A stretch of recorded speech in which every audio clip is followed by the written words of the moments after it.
Hi there, welcome back. If we want to express ourselves properly, that means if we want to write or speak proper English, then we have to have at least decent knowledge of what is known as sentence or its characteristic features. Now, if we go by the common or usual definition, we can simply say that a sentence is a collection of words or a group of words capable of expressing an idea or a sense completely. Alright then, now in this loose or rough definition, we get two important phrases. Number one, a group of words. Number two, a complete sense of meaning. Then the questions arise how to arrange the words in proper order, or what are the words available that we have to use to frame a sentence. And second, how to ensure that the sense or the meaning that we want to express is complete or comprehensive. So, first question first. Now remember that the words or the elements or the units that we are supposed to employ to frame a sentence proper are these 8 groups of words or units, namely, number one, noun or noun phrase or noun clause, they are equivalent. Then pronoun can be used as substitute to number one. Then number 3, adjective, adjective phrase, adjective clause or determiners, they are equivalent. Then verb. Then number 5, adverb, adverb phrase, adverb clause, they are again equivalent in use. Then number 6, preposition. Number 7, conjunction. Number 8, interjection. That means these are the elements or the units that we can use in our sentences. So the second question is how to ensure that the sense or the meaning that a sentence is supposed to express is complete. In that case, we must remember that we can use all of them. We can drop out a few of them if necessary or not needed. But one element we must use out of these 8 is number 4, verb. So verb is quite essential to frame a sentence. Okay? So without verb, we can't express ourselves. Also remember that in order to express ourselves in so many different ways or to respond in so many different ways, we have to master these elements properly. Okay? So writing a sentence or framing a sentence is not that easy. Let us now take a few examples to understand this point further. Now the example is, I saw them playing together at the park in the afternoon today. So we have got 1, 2, 3, 4, 5, 6, 7, 8, 9, 10, 11, 12 words. Individual words. Now those 12 words are not really independent. A few of them together are forming groups, like here single, playing together at the park is a single unit. In the afternoon, again, a single unit, and today itself is single unit. Okay? So, we see that in a sentence, which is itself a group of words, we may have many other groups of words in that sentence itself, like this one and this one. Okay?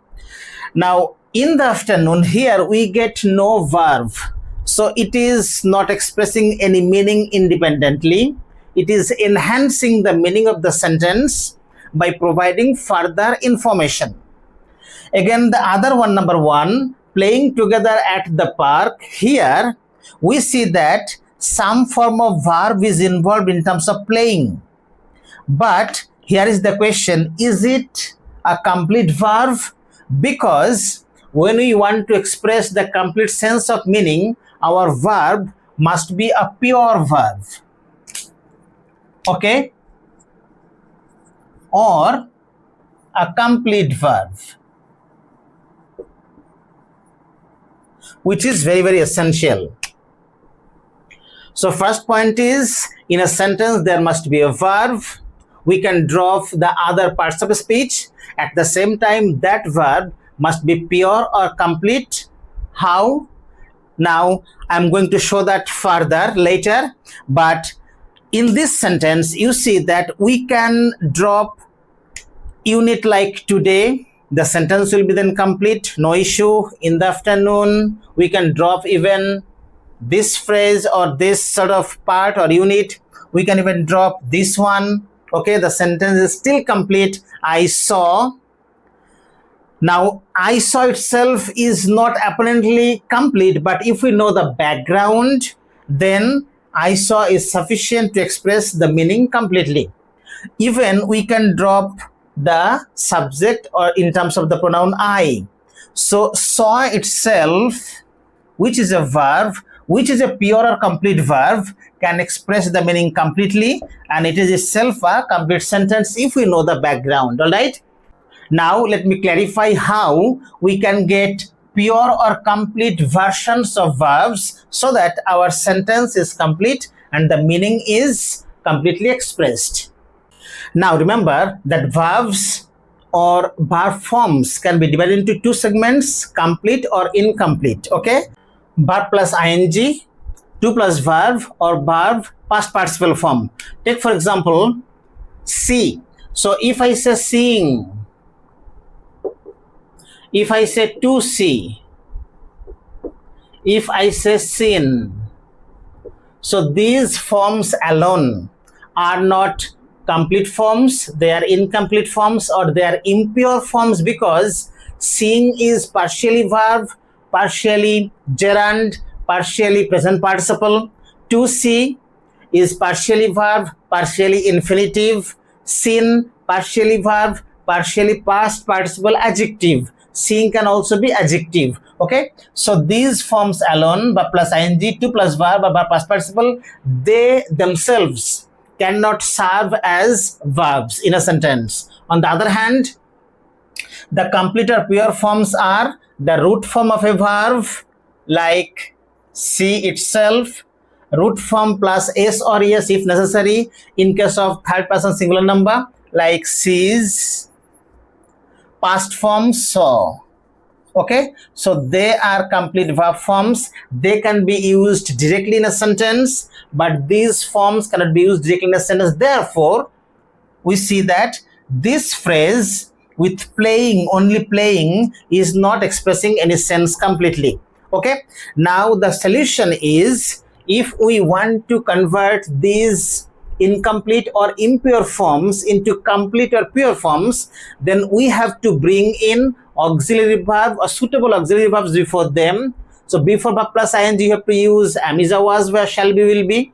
Before past participle you have to use have, has, had, or any other suitable forms. In those cases, these forms can be used in a sentence to express the meaning comprehensively or completely. All right. So remember again, they are the two conditions, and this is how we can ensure that a sentence is complete or the meaning of a sentence is comprehensive or easy to understand. Alright then, so that's all about this video today. My next videos for you will be on how to divide or categorize sentences into different types on the basis of meaning and on the basis of structure. Alright. So kinds of sentences and types of sentences will be the next topics for my upcoming videos. Don't miss those videos, because in that case, this idea will be further enhanced and your understanding of sentences will be better. And of course, you'll be able to write and speak error-free sentences. Okay, so keep watching and following the channel. I'll be back with many more videos on sentences and other grammatical topics for you. So learn and grow slowly but steadily so that you can serve yourself in the long run and of course serve your motherland. Thanks for watching.